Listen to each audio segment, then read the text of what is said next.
GNN के सभी नाजरीन को बहुत बहुत अस्सलाम वालेकुम और खुशामदीद।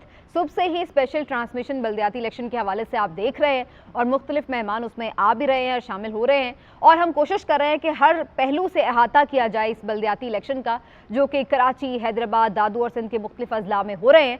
बड़ा इंपॉर्टेंट बल्दियाती इलेक्शन होता है जनाब, जब ख़ास तौर पर हम बात करते हैं कि गली मोहल्लों के काम, लोगों की बिल्कुल जो कहते हैं ना स्ट्रीट पावर, और बिल्कुल जिसको कहते हैं दहलीज पर कामों का होना, और बहुत सारे जो हम रोने सुनते रहते हैं साल भर, बल्कि हमेशा ही, कि जनाब ये हो गया, ये काम नहीं हो रहा, ये काम नहीं हो रहा। तो वो काम है बेसिकली जो बिल्कुल आपके जो नुमाइंदे जो आपकी मकामी हुकूमत के हैं उन्हें करना होते हैं। और हमेशा ही हम देखते हैं हुकूमतें इल्तवा करती हैं बल्दियाती इंतखाबात के लिए, लेकिन इस दफ़ा अब बहरहाल ये इंतखाब बार बार इल्तवा के बाद अब हो तो रहे हैं, अभी भी 5 साल के बाद हो रहे हैं, लेकिन इवन देन शुक्र है कि कुफ्र टूटा खुदा खुदा करके। क्या लेकिन वजह है कि लोग सुबह से अब तक हमें इतने ज़्यादा बाहर निकलते नज़र नहीं आए, इसकी वजह क्या है? अब आके थोड़ा बाद में दोपहर के बाद टर्न आउट में बेहतरी नज़र आना शुरू हुई है, तो इसका भी जायज़ा लेंगे इस ट्रांसमिशन में, और ख़ास तौर पर देखेंगे कि किसका पलड़ा भारी होता है, और शेर धाड़ेगा, तीर ज़ख्मी करेगा, बल्ला चलेगा, तराजू इंसाफ कायम करेगा।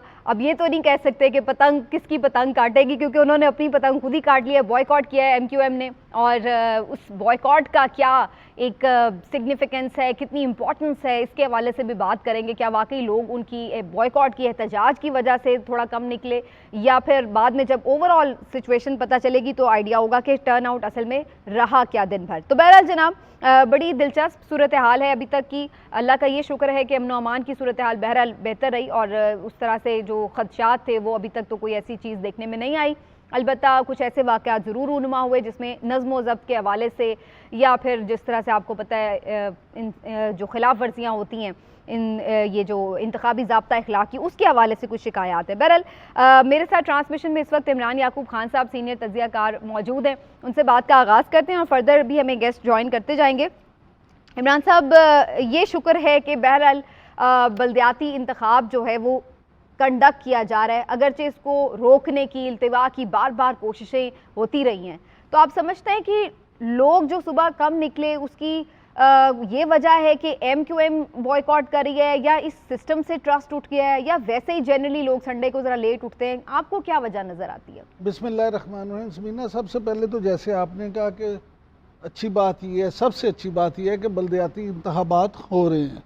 दूसरी बात रहेगी ये कि जो मामलात हैं बद इंतज़ामी के और ये इस तरह से खिलाफ वर्जियाँ, तो ये कोई नई बात नहीं है, रूटीन की बात है। लेकिन अच्छी बात यह है कि इलेक्शन कमीशन ने इस दफ़ा, जब हम इलेक्शन कमीशन पे बैठ के तनकीद करते हैं तो आज उनकी इस बात पे तारीफ़ भी होनी चाहिए कि ओवरऑल उन्होंने किसी भी हुकूमत का प्रेशर नहीं लिया, और उन्होंने इंतखाबात भी करवाए और अच्छे माहौल में इंतखाबात करवाए।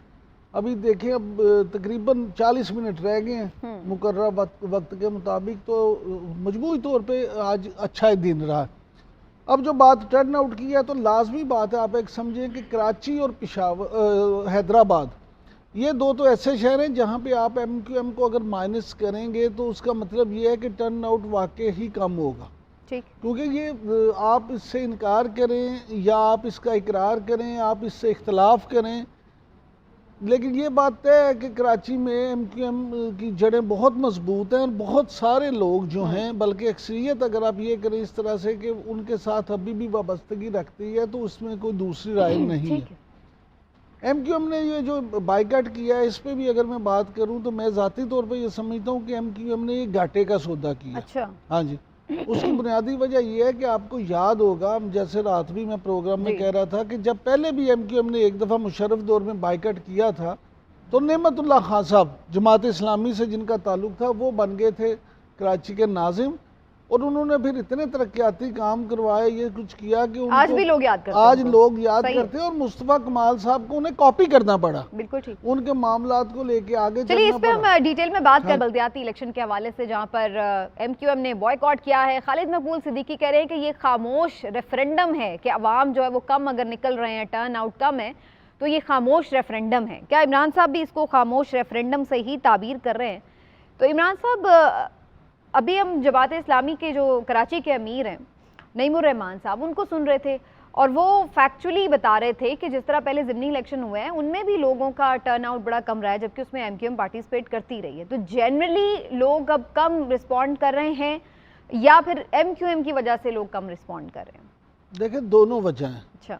नईमुर रहमान साहब जो कह रहे हैं बिल्कुल ठीक कह रहे हैं, क्योंकि ज़िमनी इलेक्शन में जब एमक्यूएम पाकिस्तान ने हिस्सा लिया तो फिर भी क्योंकि लंदन से बाइकाट था, लिहाजा उस तरह से लोग नहीं निकले।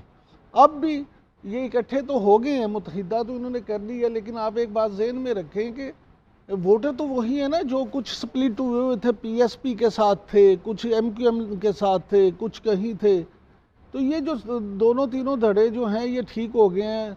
तो अब उसके बाद इन्हें वक्त नहीं मिला। असल में देखिए, इनके सामने दो चीज़ें थी। खालिद मकबूल सिद्दीकी साहब जो अभी ये दावा कर रहे हैं कि खामोश रेफरेंडम है, वो अपनी इज्जत बचाने के लिए कर रहे हैं। जो आखिरी वक्त में रात गई इन्होंने फैसला किया बाइकाट का, उसकी भी वजह वाकफान हाल तो ये कहते हैं कि इन्होंने ये सोचा था कि अगर हम हार गए ये इलेक्शन तो उसका बराह रास्त असर पड़ेगा हमारे आइंदा होने वाले आम इंतखाबात पे, लिहाजा उससे बेहतर ये है कि हम बाइकाट ही कर दें।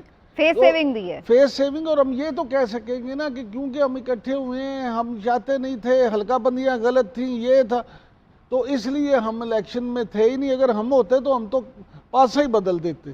तो ये बस इज्जत बचाने के लिए मामला हैं, वैसे ऐसा नहीं है। और दूसरी सबसे अहम बात ये होती है कि जब इलेक्शन हो जाएं तो फिर आप जो मर्जी डोल पीटते रहें, इलेक्शन हो जाएंगे, रिजल्ट आ जाएगा। आप तो मैदान से आउट हैं। आप मैदान से आउट हैं, आपके हाथ तो कुछ भी नहीं आया। हाँ जी, कराची में मेयर भी आ जाएगा, हैदराबाद में भी आ जाएगा, बल्दियाती इदारे काम करना शुरू कर देंगे और अगले 5 साल के लिए आप फिर ठंडे होके बैठे। तो ये बॉयकॉट वैसे भी इमरान साहब मेरा ख्याल है चाहे किसी भी तरह के इलेक्शन हो, बॉयकॉट किसी भी सियासी जमात के लिए अच्छा ऑप्शन कभी भी साबित नहीं हुआ। इवन जिन्होंने 2008 में भी किया था, उस वक्त भी आपको याद होगा, तब भी यही चीज़ थी कि अल्टीमेटली सबने इस बात पे ही एग्री किया कि बॉयकॉट से उल्टा नुकसान ही होता, फ़ायदा नहीं होता। नहीं तो उस पर आपको याद है 2008 की आपने बात की है, तो उस वक्त बाद में जरदारी साहब जो हैं वो मियां नवाज शरीफ पे यही तो तनकीद करते थे कि हमारे साथ ये बात की और बाद में इन्होंने इंतखाबात में हिस्सा ले लिया। तो ये सारी जो चीज़ें हैं ये इसी तरह है। और बाइकाट देखें, उस बाइकाट के बाद आपने अपने लिए तो रास्ते सारी बंद कर दिए। चलें, आप इलेक्शन में हिस्सा लें, हो सकता है आप इलेक्शन हार जाएं, हो सकता है आप बहुत कम सीटें जीतें, लेकिन आप मौजूद तो होते हैं। जब आप ऐवान में मौजूद ही नहीं होंगे तो आपकी बात कहाँ होगी। बिल्कुल ठीक है, आप उनको टफ टाइम दे सकते हैं, ऐवान में होंगे तो गेम फिर भी कुछ ना कुछ आपके हाथ में होगी। इमरान खान साहब पे भी तो यही लोग तनकीद करते रहे, यही बात करते थे कि आपने असम्बलियों से निकल के गलती की, क्योंकि अगर आप असम्बलियों में होते तो शायद बहुत जल्दी ये मामला तो आपके हक में हो जाते, जिनको आपको इतना टाइम भी लगा। और अब पंजाब में हुकूमत जो है, अब असम्बलियाँ तहलील हुई, अगर ये असम्बली में होते तो शायद हुकूमत बहुत कुछ कर ही ना पाती।